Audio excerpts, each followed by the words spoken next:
Anwar Abbas, si penerus Tengku Zul yang kini jadi hama di MUI, ditulis oleh Ferry Padli di seword.com. Halo, selamat menyaksikan channel Tanda Seru. Salah satu lembaga swadaya masyarakat atau LSM yang cukup berpengaruh di negeri ini adalah Majelis Ulama Indonesia atau MUI, karena tugasnya yang memang cukup berat, yakni membimbing, membina, dan mengayomi umat Islam di Indonesia. Artinya maju mundurnya perkembangan Islam di Indonesia tidak lepas dari MUI ini. Di samping itu, MUI juga lembaga yang diberi keistimewaan mengeluarkan fatwa tentang berbagai permasalahan kehidupan. Salah bikin fatwa, bisa-bisa yang lain juga ikutan jadi salah. Sudah ada beberapa kok fatwa MUI yang gak masuk akal, mulai dari mengatakan BPJS Kesehatan tidak sesuai syariat, padahal sudah banyak loh, khususnya masyarakat tidak mampu yang tertolong dengan adanya BPJS atau Kartu Indonesia Sehat atau KIS ini, hingga mengharamkan rokok. Dari sini kita bisa lihat kalau MUI tidak konsisten dalam menjalankan fatwanya. Satu sisi mengharamkan rokok, sedangkan jalan, jembatan, sekolah, dan lain-lain sebagiannya dibangun dari hasil pajak rokok. Seharusnya MUI kalau sudah mengharamkan, maka secara otomatis benda-benda yang dibeli dari barang haram tersebut juga haram hukumnya, termasuk jalan raya haram digunakan. Tapi pada kenyataannya, orang-orang di MUI masih pakai jalan raya yang dibiayai dari pajak rokok tersebut. Inilah yang disebut mau enaknya saja. Jadi intinya, kalau umat Islam di Indonesia mau maju dan berkembang, pengurus MUI-nya mesti bukan kadrun. Nah, pada 2020 lalu, MUI memilih ketua baru, dan penulis cukup senang pasalnya ketua yang baru, Miftahul Ahyar, tidak mengangkat Tengku Zul sebagai pengurus lagi. Karena kita tahu sendiri Tengku Zul ini semasa hidupnya seperti apa. Doyan banget menyebarkan hoax alias suka menuding sana-sini tanpa bukti. Ia pernah mengatakan pemerintah menjalankan program yang menyudutkan umat Islam. Dampaknya 10 tahun lagi umat Islam di Indonesia tersisa separuh. Hingga pernah mengatakan akan membantu pemerintah kalau Presiden Jokowi wafat. Padahal kita tahu sendiri bahwa selama ini tidak ada larangan sama sekali bagi umat Islam menjalankan ibadah, sholat, puasa, dan mengucapkan 2 kalimat syahadat diperbolehkan. Bahkan zakat serta haji difasilitasi melalui Badan Amil Zakat Nasional atau Basnas dan Direktorat Jenderal Penyelenggaraan Haji dan Umroh atau Ditjen PHU. Selain itu, ada juga yang namanya Badan Pengelola Keuangan Haji atau BPKH. Pertanyaannya, umat Islam mana yang disudutkan, Ferguso? Penulis cukup mengapresiasi langkah Kiai Haji Miftahul Ahyar untuk tidak mengangkat kadrun sebagai pembantunya kala itu. Minimal kalau Zul ngomong sembarangan, dia tidak bisa lagi pakai embel-embel MUI. Ternyata apresiasi itu hanya sementara saja. Pasalnya patah tumbuh hilang berganti. Habis Tengku Zul, terbitlah Anwar Abbas yang jadi hama di MUI. Ia 11-12 dengan Tengku Zul tersebut alias sami mawon podo wae. Pertama, orang ini bukan merupakan jubir MUI, bukan juga ketua MUI, tapi yang paling banyak ngomong di media. Entah bagaimana ceritanya bisa seperti itu, dan kenapa pula dibiarkan oleh ketua MUI yang sebenarnya. Yang dia omongkan pun bukan soal apa saja pencapaian MUI atau rencana MUI ke depannya seperti apa, tapi malah nyinyirin pemerintah dengan bawa-bawa nama agama segala.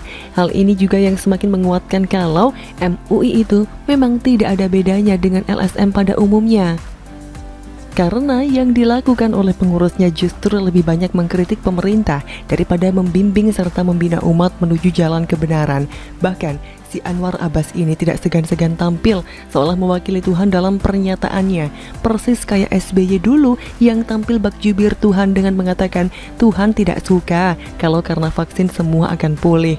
Lantas apa pernyataan Anwar Abbas yang bawa-bawa nama Tuhan tersebut? Awalnya ia merespon kebijakan pemberlakuan pembatasan kegiatan masyarakat atau PPKM, yang salah satu isi kebijakan itu seluruh tempat ibadah yang berada di zona merah atau yang termasuk dalam pemberlakuan PPKM ditutup sementara. Dan tanpa tedeng aling-aling, Anwar mengatakan kalau masjid di Indonesia tutup bisa dimarahi Tuhan. Kalau kantor ditutup, ya akan menimbulkan masalah, dan kalau masjid ditutup, bangsa ini bisa dimarahi Tuhan, ujarnya yang merasa seolah-olah sebagai orang kepercayaan Tuhan. Padahal jelas penutupan masjid itu bukan tanpa alasan, tapi untuk mengurangi penyebaran virus corona.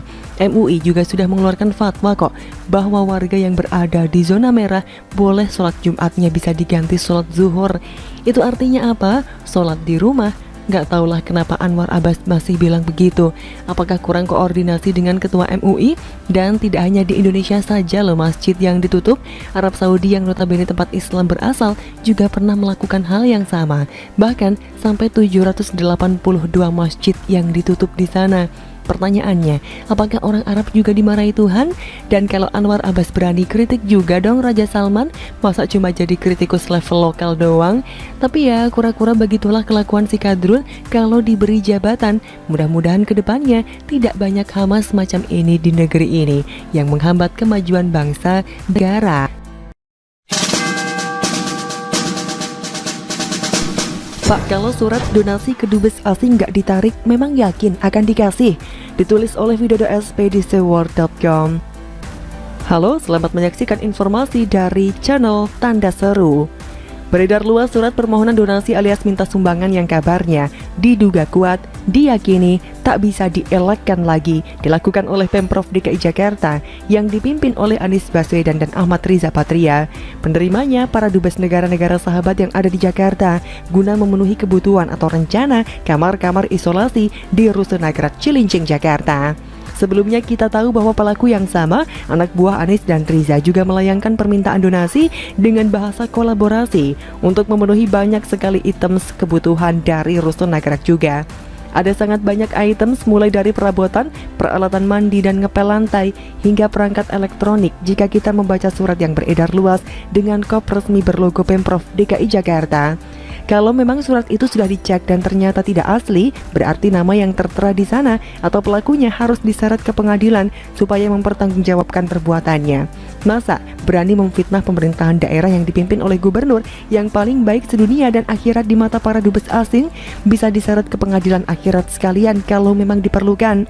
Namun rasanya belum ada klarifikasi tegas dan jelas, terlebih yang bersifat pengakuan yang penuh tanggung jawab dengan perkataan kira-kira begini. Ya, surat itu memang dikeluarkan oleh Pemprov DKI Jakarta atas sepengetahuan dan seizin saya selaku Gubernur DKI Jakarta. Namun tujuannya baik, supaya penanganan dampak COVID-19 di waktu yang penuh pembatasan ini dalam upaya penyelamatan rakyat dalam pembatasan-pembatasan yang ada. Rasanya ini cara penyelamatan yang tepat, kemampuan saya terbatas. Jadi sebaiknya jangan dibatasi oleh bla bla bla. Silahkan teruskan sendiri. Muhammad saya mau bikin kalimat seperti itu. Cuma begini ya, memikirkan surat untuk duta besar negara-negara sahabat itu memang sangat memalukan sih. Selain menunjukkan bahwa orang yang membuat dan mengizinkannya tidak paham soal prosedur dan aturan resmi, bahkan berani melangkahi Kemenlu dan bisa memperburuk citra Indonesia di mata dunia internasional. Tapi apa yakin akan dikasih kalau seandainya tidak ada berita kalau surat donasi itu ditarik? Saya sih tidak yakin, minimal karena 3 alasan ini. Pertama, karena surat itu terbilang menyalahi prosedur. Pihak dubes penerima surat rasanya pasti akan melakukan konfirmasi kepada pihak Kemenlu untuk memastikan bahwa itu adalah surat resmi, lalu akan mendapat jawaban yang bisa membuat surat itu langsung dibuang ke tong sampah. Kedua, karena surat itu mirip kayak permohonan THR ke perusahaan-perusahaan yang kerap terjadi pada masa lalu dari ormas maupun kelompok masyarakat tertentu, seperti permohonan biasa tetapi sebenarnya mengandung teror halus, karena kalau tidak dikasih bisa menjadi masalah di kemudian hari. Ketiga, saya tidak yakin ada dana khusus untuk keperluan sosial semacam ini, apalagi ini sifatnya mendadak dengan nominal yang tidak sedikit. Bisa-bisa kalau minta kiriman dari negara asal, mereka akan dimarahi dan dikata-katain, negaramu saja butuh biaya, lah kok ini seenaknya dipakai untuk bantuan sosial di Jakarta? Emangnya siapa yang suruh? Sini gubernurnya, suruh telepon langsung. Saking yakinnya saya kalau dana itu tidak bakalan keluar seandainya suratnya tidak ditarik. Bahkan para kedubes dari negara Timur Tengah pun akan merespon dengan sama, penolakan. Nehi si milikiti welah-welah cuwih. Mungkin begitu reaksinya kalau disertai sedikit amarah dan keheranan. Pak Anies, Anda itu bisa memimpin apa tidak sih sebagai gubernur dari ibu kota negara? Dibuatnya surat donasi itu saja sudah memalukan. Ini malah ketahuan dan dibahas di mana-mana oleh netizen dan orang-orang yang masih peduli dengan nama baik Indonesia di mata dunia. Jangan begitulah. Meskipun keuangan daerah Anda sedang cekak, kalau cekak kok buat bikin program yang aneh-aneh, dulunya sama sekali tidak mikir untuk anggaran dihemat sedemikian rupa supaya tidak boros. Gimana dengan uang DP Formula E, hasil penebangan perpohonan Monas, dana pengecatan jalan dan pembongkarannya?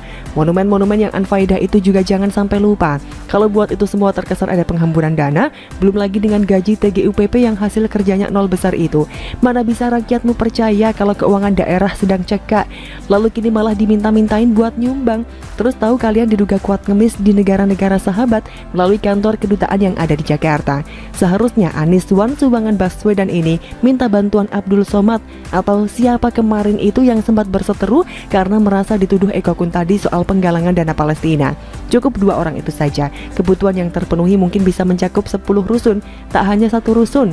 Silahkan coba, begitulah kura-kura.